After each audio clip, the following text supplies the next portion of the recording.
Dans une époque où la voix des femmes semblait se perdre dans le bruit des machines d'usine et la poussière des rues, une étincelle allait pourtant changer l'histoire du monde.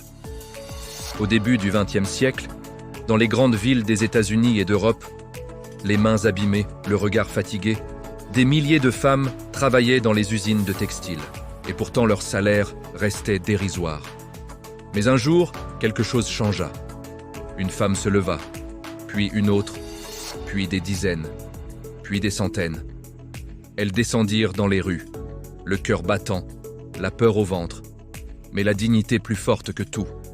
Elles criaient une chose simple, mais révolutionnaire. Nous voulons être entendus. Ces manifestations traversèrent les frontières et arrivèrent jusqu'à une grande réunion organisée en 1910 à Copenhague. Là, une femme courageuse, nommée Clara Zetkin, eut une idée audacieuse. Créer une journée dans le monde entier pour rappeler que les femmes méritent les mêmes droits que les hommes. Son idée fut accueillie comme une flamme dans la nuit. Quelques années plus tard, en 1917, dans le froid glacial de la Russie, des femmes ouvrières sortirent encore dans la rue pour protester contre la faim et l'injustice.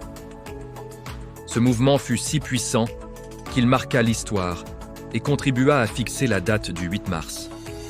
Des décennies plus tard, l'Organisation des Nations Unies reconnut officiellement cette journée, la Journée internationale des droits des femmes. Mais au fond, ce n'est pas seulement une date dans un calendrier.